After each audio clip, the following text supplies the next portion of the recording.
Halo, Assalamualaikum warahmatullahi wabarakatuh. Perkenalkan, nama saya Marisa Puspitasari dengan NIM 1401201601600. Saya mahasiswi dari MB 4410 dan pada kesempatan kali ini saya akan mempresentasikan dan membagikan sedikit ilmu saya tentang cost of capital atau biaya modal untuk memenuhi tugas mata kuliah manajemen keuangan. Adapun alur atau agenda yang akan kita bahas pada materi cost of capital atau biaya modal pada kesempatan kali ini. Yang pertama ada pengertian biaya modal, manfaat biaya modal untuk perusahaan. Yang ketiga ada struktur modal. Yang keempat ada sumber biaya modal yang di dalamnya terdapat biaya hutang, biaya saham preferen, biaya ekuitas biasa, weighted average capital cost atau WACC, weighted marginal cost of capital atau WMCC. Poin yang pertama adalah pengertian biaya modal. Biaya modal adalah biaya real yang harus dikeluarkan perusahaan untuk memperoleh dana baik yang berasal dari hutang, saham preferen, saham biasa, maupun retained earnings untuk mendanai kegiatan perusahaan. Biaya modal juga adalah tingkat pengembalian yang harus diperoleh perusahaan dan investasi proyeknya untuk mempertahankan nilai pasarnya. Jadi, kesimpulan dari pengertian biaya modal sendiri adalah total biaya real yang dikeluarkan perusahaan untuk memperoleh pendanaan dari berbagai sumber seperti utang dan ekuitas. Dari berbagai sumber dana tersebut yang telah kita sebutkan tadi, kemudian dihitunglah biaya modal rata-rata yang dikenal sebagai biaya modal. Apa susah nih?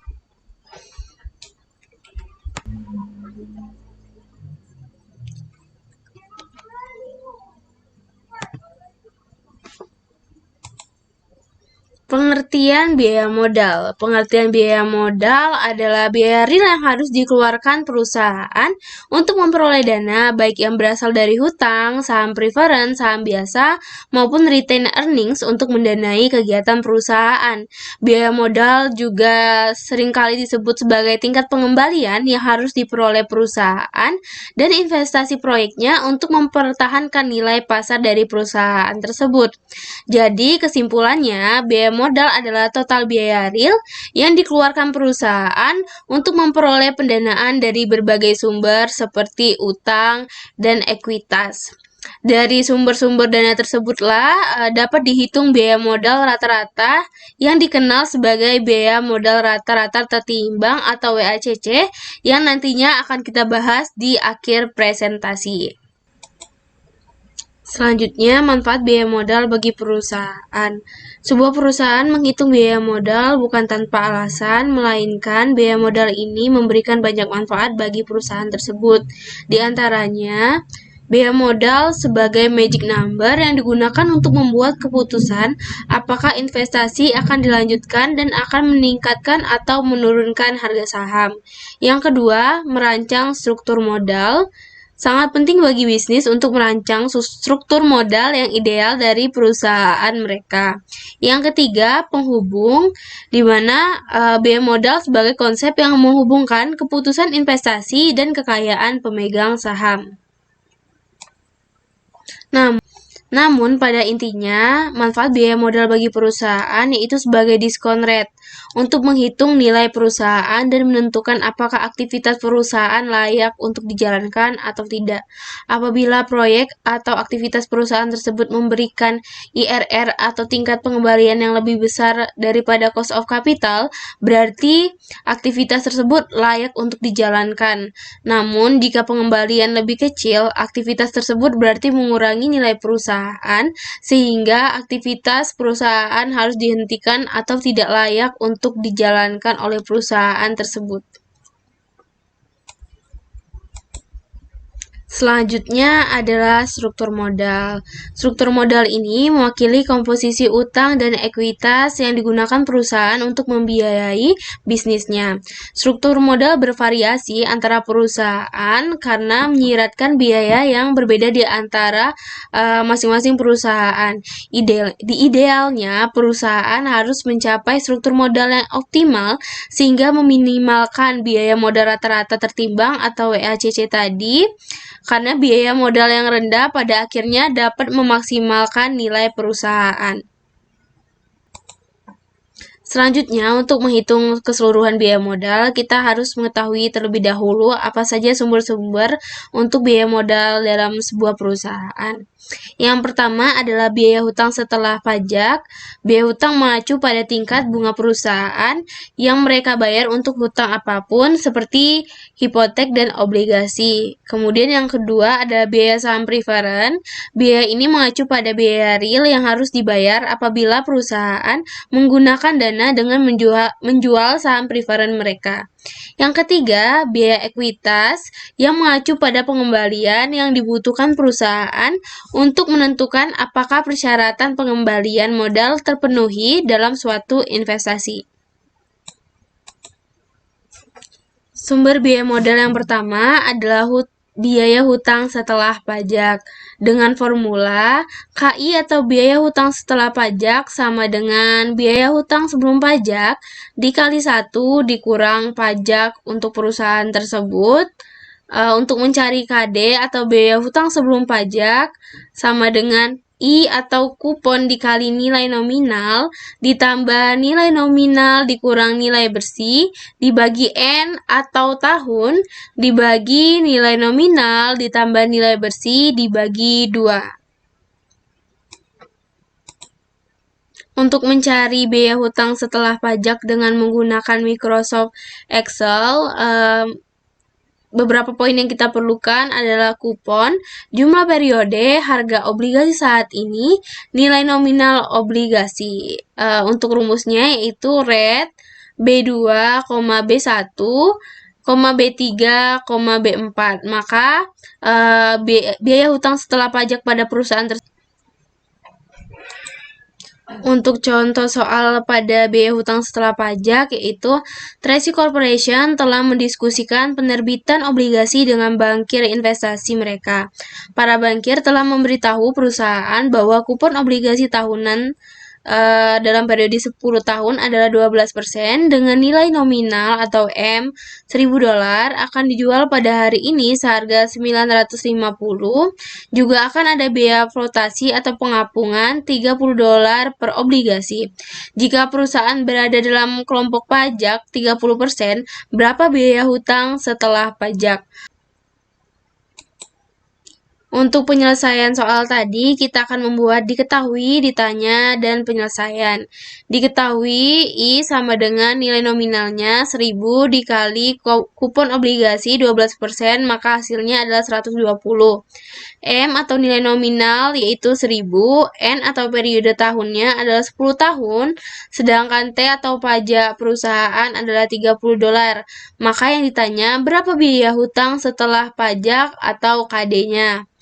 Penyelesaian, sebelum mencari KD, kita harus mengetahui dulu berapa hasil dari ND atau nilai bersihnya.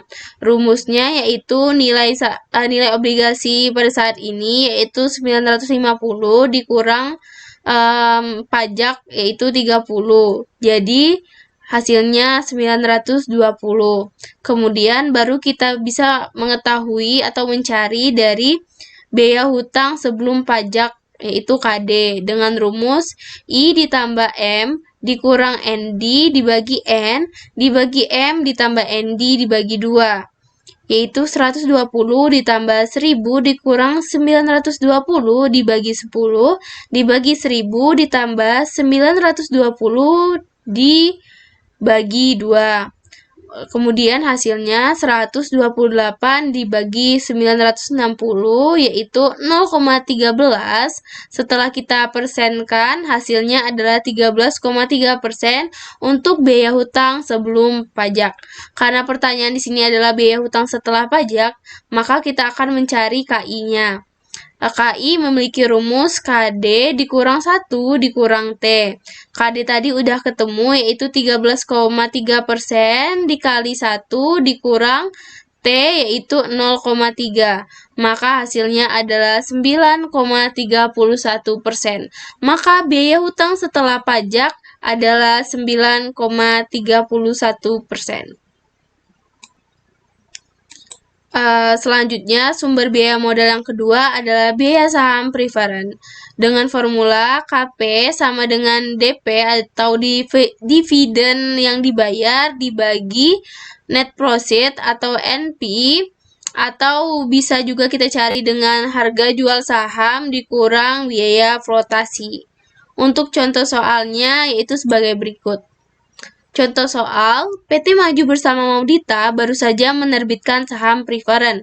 Saham tersebut memiliki dividen tahunan 10% dan nilai nominal sebanyak $100 dan dijual dengan harga $97 per saham.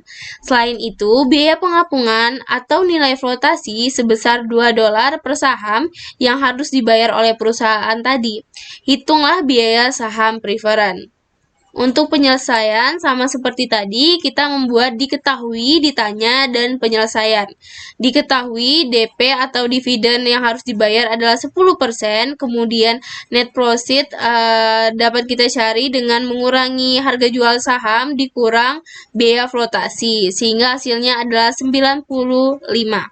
Ditanya hitung biaya saham preferen, ini sangat mudah, yaitu KP dengan rumus seperti tadi, DP dibagi NP. Jadi 10 dibagi 97 kurang 2 atau 10 dibagi 95. Hasil yang kita ketahui adalah 10,52%. Maka biaya saham preferennya adalah 10,52%. Sumber biaya modal yang terakhir adalah biaya ekuitas. Biaya ekuitas ini kita bisa menggunakan dengan dua formula. Yang pertama, constant growth model, dan satu lagi CAPM. Untuk constant growth model, kita bisa menggunakan formula biaya ekuitas sama dengan dividen yang harus dibayar dibagi harga saham saat ini ditambah tingkat pertumbuhan. Sedangkan untuk CAPM yang membedakan dengan formula growth model, pada CAPM perusahaan dapat mempertimbangkan risiko karena terdapat beta pada rumusnya. Formulanya sendiri yaitu biaya ekuitas sama dengan tingkat bebas resiko ditambah beta dari aset dikali premi bebas resiko dikurang tingkat bebas risiko. Kemudian terdapat biaya ekuitas baru dengan formula biaya ekuitas baru sama dengan dividen yang harus dibayar dibagi harga saham saat ini dikurang biaya flotasi ditambah tingkat pertumbuhan. Untuk contoh soalnya yaitu saham biasa Nazila Corporation memiliki beta sebesar 1,5. Tingkat bebas risiko adalah 5% dan pengembalian pasar adalah 10%. Maka tentukanlah premi risiko pada saham biasa A. Salah. Untuk contoh soalnya itu saham Untuk contoh soalnya, saham biasa Nazila Corporation memiliki beta sebesar 1,5 dengan tingkat bebas risiko adalah 5% dan pengembalian pasar adalah 10%. Tentukan premi risiko pada saham biasa Nazila Corporation. Tentukan biaya ekuitas saham biasa Nazila Corporation menggunakan CAPM. Penyelesaiannya sama seperti tadi, kita membuat diketahui, ditanya, dan penyelesaian. Diketahui KM-nya sama dengan 10% dengan beta 1,5% dengan RF sama dengan 5%. Ditanya, tentukan premi risiko pada saham biasa Nazila Corporation. Tentukan biaya ekuitas saham biasa Nazila Corporation menggunakan CAPM. Penyelesaiannya, biaya ekuitas sama dengan RF ditambah beta dikali KM dikurang RF. Dengan penyelesaian premi risiko sama dengan KM dikurang RF, yaitu 10 dikurang 5 sama dengan 5%. Untuk KS atau biaya ekuitas saham 5 ditambah 1,5 dikali 5 sama dengan 12,5%. Maka premi risiko yang dimiliki oleh Nazila Corporation adalah 5% dan biaya ekuitas biasa adalah 12,5%. Setelah menghitung dan mengetahui semua sumber biaya modal tadi, kita bisa menghitung Weighted Average Cost of Capital atau WACC.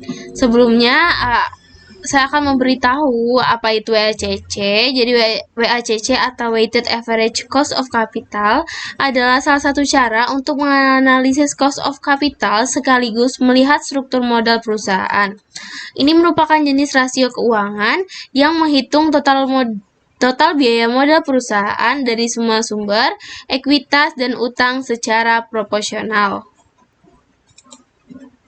WACC ini tentunya memiliki manfaat bagi perusahaan antara lain sebagai financial modeling, yaitu sebagai tingkat diskonto untuk menghitung tingkat net present value pada sebuah perusahaan.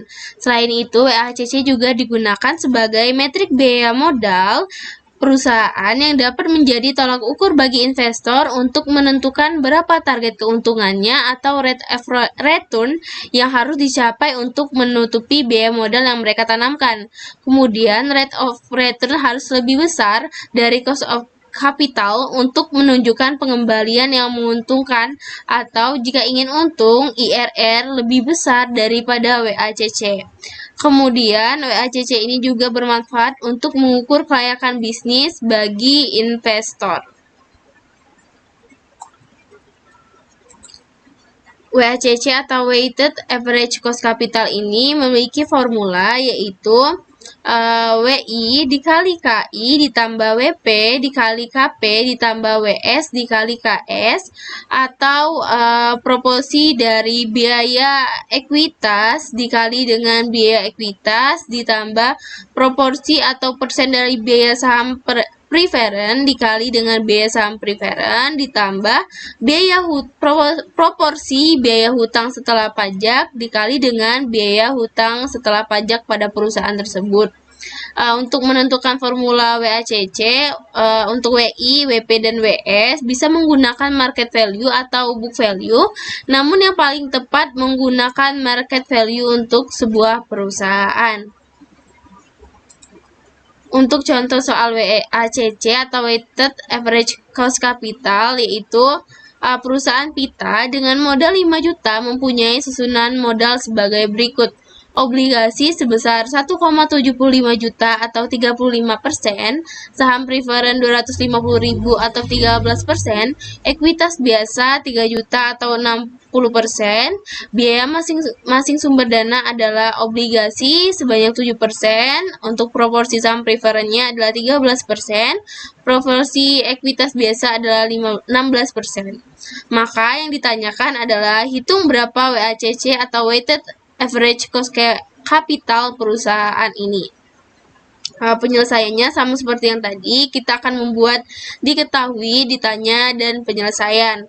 Diketahui KI atau obligasinya sebesar 35% atau 1,75 juta, dan biaya untuk saham preferen 13% atau 250.000, kemudian ekuitas biasa yaitu 60% atau 3 juta, dengan proporsi biaya hutang setelah pajaknya adalah 7%, kemudian untuk biaya saham preferen proporsinya adalah 13%, kemudian untuk proporsi ekuitas biasanya adalah 16%. Ditanya, hitung berapa WACC perusahaan ini. Ini sangat mudah, kita tinggal memasukkan semua yang diketahui ke dalam rumus yang telah disediakan. Seperti yang kita ketahui tadi, rumus WACC adalah WI dikali KI ditambah WP dikali KP ditambah WS dikali KS.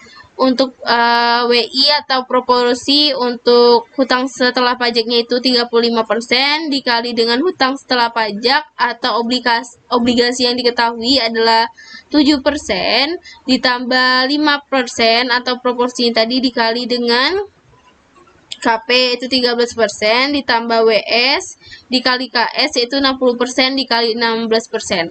Maka yang kita temui atau kita ketahui adalah hasilnya 12,7%.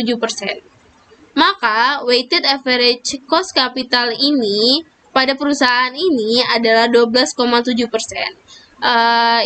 ini bisa kita gunakan untuk menentukan apakah sebuah aktivitas perusahaan ini layak atau tidak. Kita akan membandingkannya dengan IRR. Kalau misalnya IRR lebih besar daripada WACC, maka perusahaan dapat menggunakan atau menjalankan aktivitas perusahaan ini. Namun jika sebaliknya WACC lebih besar daripada IRR, maka perusahaan disarankan untuk menghentikan aktivitas perusahaan ini. Setelah menghitung WACC, kita juga harus menghitung Weighted Marginal Cost of Capital atau WMCC, yaitu biaya dari setiap tambahan Rp1 terakhir ke dalam modal perusahaan.